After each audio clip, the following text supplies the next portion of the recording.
Sí, claro. Listo.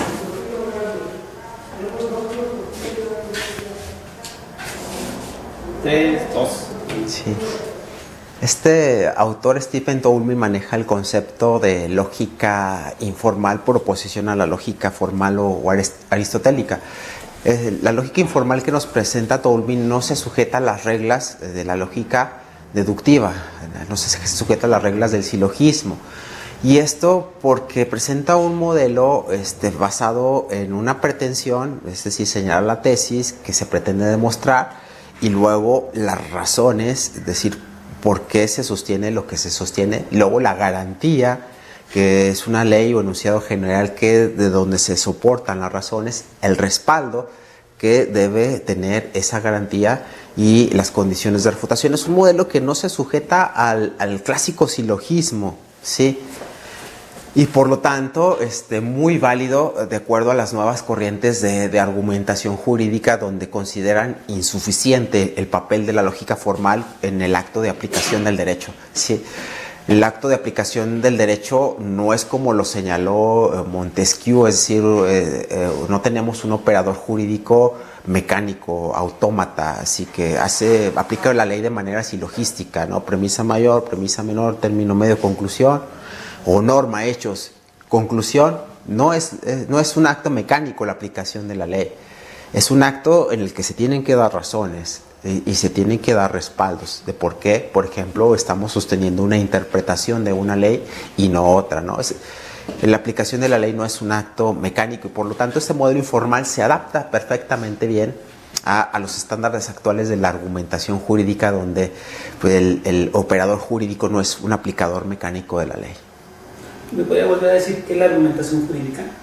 ¿Los autores? Sí, entre los autores de argumentación jurídica, Manuel Atienza, Robert Alexy, Neil McCormick, Stephen Toulmin, Chaim Peterman, Theodore Bewick, McCormick, Arnio, son los principales autores de argumentación jurídica. Y bueno, actualmente en la vertiente del constitucionalismo, Luigi Ferrajoli también. ¿Qué es la argumentación jurídica? La argumentación jurídica es un procedimiento discursivo que consiste en dar razones a favor de una pretensión, a favor de una conclusión, con la finalidad de persuadir o de convencer a las personas.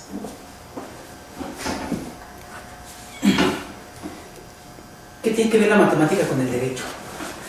La matemática con el derecho, muchos autores, incluso tuvimos una clase en el doctorado de teoría jurídica contemporánea, donde nos enseñaban fórmulas matemáticas, fórmulas lógicas, de lógica jurídica en la aplicación del derecho.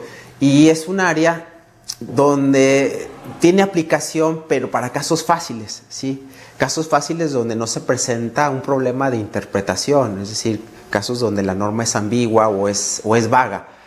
En casos sencillos sí se puede aplicar la lógica matemática. Si, por ejemplo, la fórmula ponendo ponens, ¿no? P, entonces Q, y si se da P, entonces Q. Tiene cierta aplicación en el ámbito del derecho, pero solo en casos sencillos, ¿no? En casos simples, donde no hay duda en cuanto a la interpretación de la norma o en cuanto a los hechos del caso, porque también se nos puede presentar problemas en cuanto a los hechos del caso, y ahí sí también ya no hay paso para aplicar tanto la lógica matemática, sino que aquí pues entra la argumentación jurídica. Sí.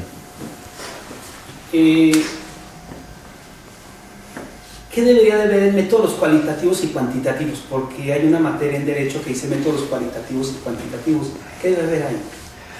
Hay métodos cuantitativos y cualitativos de la investigación. El aspecto cuantitativo atiende a lo medible, ¿no? A lo que se puede medir. En ese sentido, ahí nos ubicamos en técnicas de medición, de la demoscopía. Pues ahí nos ubicamos en ese campo. En cambio, del aspecto cualitativo, dentro de la dogmática jurídica se manejan muchos métodos que atienden propiamente a la interpretación de la norma, ¿sí? Es Nosotros manejamos en investigación jurídica algunos métodos propios de la disciplina jurídica y que se atienden a este aspecto cualitativo, por ejemplo, el método comparativo, ¿no? El método de derecho comparado, el método exegético, que consiste en desentrañar el significado de la norma, el método histórico también entra en esta parte muy, muy importante, ¿no? Todo esto se involucra dentro del aspecto cualitativo, ¿sí? de la interpretación de los aspectos de carácter jurídico, y en el aspecto cuantitativo, aspectos medibles. Comentarle que en nuestra formación como doctores en Derecho, no recibimos una formación relacionada con hacer investigación cuantitativa, A nosotros no se nos preparó para realizar investigación de campo propiamente dicha, ¿no? A través de encuestas, entrevistas, mediciones, estudios de sondeos de opinión. No se nos preparó siquiera para elaborar un instrumento en ese sentido, pero vaya, sí que es importante dentro también de la investigación, dentro de la investigación jurídica, ¿no? Los estudios, sondeos de opiniones. ¿Por qué son las preguntas? Porque generalmente la gente dice, voy a entrar a Derecho porque no quiero ver nada de matemáticas. Voy a entrar a Historia porque no quiero ver nada de matemáticas. Entonces, las preguntas son en ese sentido, porque yo diría, pues es que no necesito nada de matemáticas. Y hay materias, creo que hay una que se llama de argumentación, hay otra materia que tiene que ver con la argumentación. Y pues es, con lo que está diciendo, pues es que, sí. O sea, no es que no lo vea, que a lo mejor en la escuela el maestro no lo ve y ve otra cosa, pues sí, pero la carrera sí tiene... No, sí tiene aspecto. Sí tiene relación, por eso son las preguntas, porque dicen, es que esas materias yo me voy, porque matemáticas me olvido de ellas. No se olvidan de ellas, de hecho, hay otras materias, por ejemplo, el derecho fiscal, ¿no? que trae mucho en el tema de cálculos de impuestos, pues inmediatamente ahí se involucran las matemáticas, ¿no? Y en esta de métodos, en el aspecto cuantitativo, ciertamente pues tienen que ver operaciones aritméticas para sacar los porcentajes, las variables, no sé, una serie de cuestiones que involucran los aspectos matemáticos. Y en el lado de la argumentación, sí tiene aplicación, y parece que no, pero sí tiene. Y es bien importante que conozcan la lógica matemática, porque he notado que muchas personas no traen esa manera de pensar lógica, ¿no? Esa manera de pensar inferencial. Y hay otras personas que me parece que hasta lo traen de una manera innata, ¿no? Natural. Se les da muy bien el pensamiento lógico. Se les da muy bien sin haber conocido las reglas de la lógica. Pero es bien importante que conozcan las reglas de la lógica, porque al menos así pueden estructurar correctamente su pensamiento. Es de las ventajas que nos da el estudio de la lógica. Y en una parte de la materia de técnicas de argumentación jurídica que imparto, sí vemos estas reglas de la lógica y al menos cómo formular correctamente un silogismo. Y cuando hago este ejercicio, porque todo lo llevo a la práctica, muchos alumnos sí como que, caray, sí le batallan, pero porque no traen ese esquema de pensamiento lógico, ¿sí? No traen ese esquema de pensamiento lógico. Y es bien importante para poder razonar correctamente. Creo que es fundamental. Otra pregunta, ¿legalidad o justicia? ¿Qué es más importante? Porque yo oye uno de repente en las conferencias de la mañana, es que es justo y yo voy a impartir justicia y todo. De repente hay unos abogados que dicen la justicia. ¿Qué es más importante, la legalidad o la justicia? Miren, la simple y pura legalidad es peligrosa, ¿sí? ¿Por qué es peligrosa? Porque las leyes las crean las mayorías que responden a ciertos intereses, y a las mayorías que le respetan, porque que les importa poco el respeto de las minorías, el respeto de los derechos fundamentales. Yo soy mucho de insistir en este paradigma del Estado constitucional, que es distinto al Estado legalista, ¿sí? Porque antes de aplicar la ley debemos de juzgar si esa ley es conforme con la Constitución, si esa ley es conforme con los derechos fundamentales. Solo así se puede alcanzar justicia, ¿sí? Desde el prisma constitucional, desde el prisma del respeto a los derechos fundamentales. Entonces, para mí es más importante una ley que cumpla con esas expectativas, que sea conforme con la Constitución y con los derechos fundamentales de las personas. Solo así me parece que se puede lograr justicia, ¿no? Con el respeto a los principios que inspiran los derechos fundamentales: dignidad, igualdad, fraternidad. Solamente así se puede lograr justicia. La pregunta es en este sentido, o sea, por ejemplo, cancelaron estaba viendo en la mañana lo que va a costar a Constellation Brands cancelar su ¿cómo se llama? Su planta que estaba haciendo, ¿no? 800 millones, 700, por ahí andaba. Entonces, por eso la pregunta, porque cancelo algo donde la ley me estaba respaldando y de repente llego y como que la hago retroactiva. O sea, por eso la pregunta ¿es justo? Pues a lo mejor la gente dice, pues sí es justo, pero entonces me voy con la justicia, ¿y quién imparte la justicia? O sea, por eso es la pregunta, o sea, sí. ¿A quién le toca el presidente o el padre va a impartir justicia? ¿O la legalidad en las leyes que son con las que yo entré? Por eso es la pregunta, o sea, ¿qué es más importante? Porque ahí sí quedamos... Sí, ahí... Aquí le tengo que hacer caso, o sea... ¿Qué haría ahí? O sea, ahí sería conocer también a fondo los detalles del caso, pero me parece que si una ley le ocasiona perjuicios de una manera retroactiva, esa ley es injusta, pues esa ley es inconstitucional, ¿no? Porque de los mismos preceptos de la Constitución se señala que está prohibida la aplicación retroactiva de las normas en perjuicio de las personas. Entonces es cuestión de ver los pormenores del caso, pero estoy seguro que si acuden a una instancia de amparo, que son los jueces encargados de salvaguardar la constitucionalidad y los derechos fundamentales, fácilmente le conceden ese amparo para efectos de que no se le aplique esa ley. Tal y como está sucediendo, por ejemplo, ahora con esta ley de telecomunicaciones, ¿no? Que están...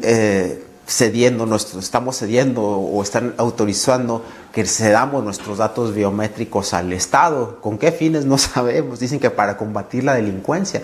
Por lo pronto, ya un juez de amparo, un juez de distrito, concedió una suspensión provisional porque, a pesar de ser ley, la presumió de una primera apreciación, que es a través de la cual se concede la suspensión provisional, la consideró injusta, porque pone en riesgo nuestros derechos fundamentales, ¿no?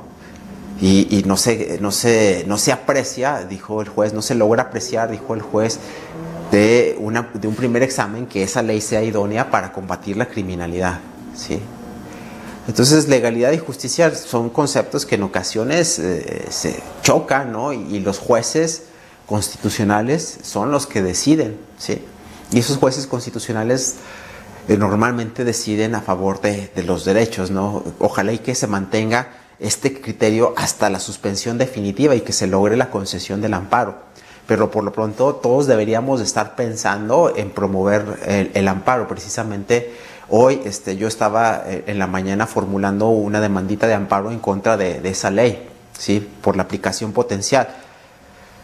Estaba evaluando la posibilidad, me amparo inmediatamente por la sola expedición de la ley, una ley autoaplicativa, o me espero a que me requieran que les dé mis datos, que autorice la entrega de mis datos.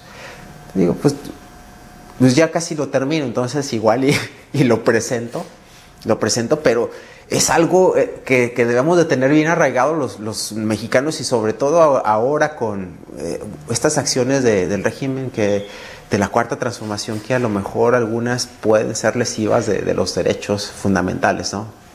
Sí debemos estar muy conscientes de nuestros derechos para defendernos. ¿Cuánto se tarda en que den resolución? Un ejemplo, todavía no me toca a mí, pero todos vamos para allá. La jubilación la pagaba el ISSSTE en salarios mínimos. O sea, se les ocurrió, y ya dijo la Suprema Corte que está bien, bueno, una sala que se va a pagar en UMAS, y esa diferencia son 15,000 pesos. O sea, me van a pagar menos, y porque se supone que es anticonstitucional por eso, pero pues sigue, y la gente desde el 2016 que se jubiló le están pagando en UMAS.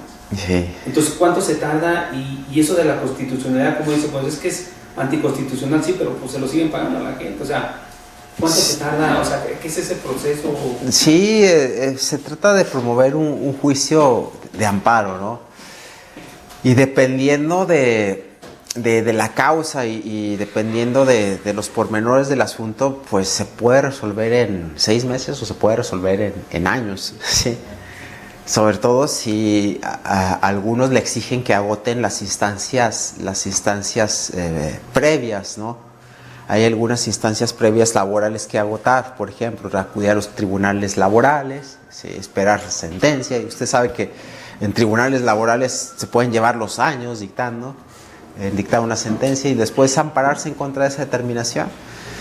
Aquí esa resolución también le estaba dando seguimiento al régimen de jubilación, y a mí me parece que la Suprema Corte de Justicia no hizo justicia, no hizo justicia, porque tiene también el deber de, conforme al artículo 1 constitucional, de interpretar los derechos humanos favoreciendo en todo tiempo a las personas con la protección más amplia, o sea, adoptar la interpretación que mayor le beneficie a las personas. Yo como juez de la Suprema Corte, ¿qué hubiera decidido? ¿Cuál es la interpretación que le permite una mayor satisfacción, una mayor protección a los derechos? Pues la de los salarios mínimos, ¿no? Ese era el criterio interpretativo a utilizar, pero la Corte, la primera sala de la Corte, me parece que en ese sentido no obró con justicia. Creo que el asunto no debe de quedar ahí.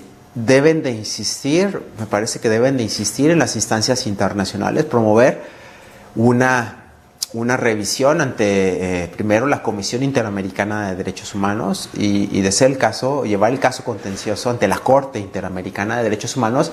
Y hay precedentes donde se respetan derechos humanos de carácter prestacional, como este de recibir una pensión. Si hay precedentes de la Corte Interamericana, claro, se tardan los años, ¿no?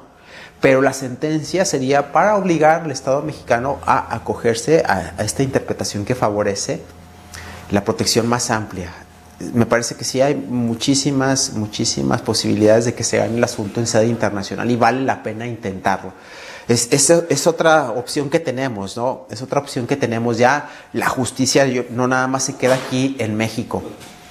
Y las personas que son persistentes se llevan el asunto hasta instancias internacionales, con la desventaja de que pueden durar los años, ¿no? 5, 6, 7, 8 años para que se resuelva en sede internacional, pero también con satisfacciones, con repercusiones positivas, ¿sí? Con repercusiones positivas para las personas. Ojalá y que alguien esté pensando en llevarse el asunto hasta instancias internacionales. Ahorita no ha sido mi preocupación porque todavía me falta un buen para jubilarme. Sí, pero para allá vamos. De hecho no me veo jubilado, ¿no? Les confieso también. Yo me veo terminando mis días ejerciendo lo que me gusta. La docencia y la investigación. ¿Algo para despedir, para cerrar? No, pues agradezco la amable invitación. Ojalá y que sea de su interés y que los investigadores hallen en esta entrevista pues, algunos elementos que les permiten enriquecer su investigación. Espero que haya contribuido un poquito a lograr ese objetivo, y fue todo un gusto contribuir con los colegas investigadores. Y suerte en los proyectos. Gracias. Gracias. No, de nada.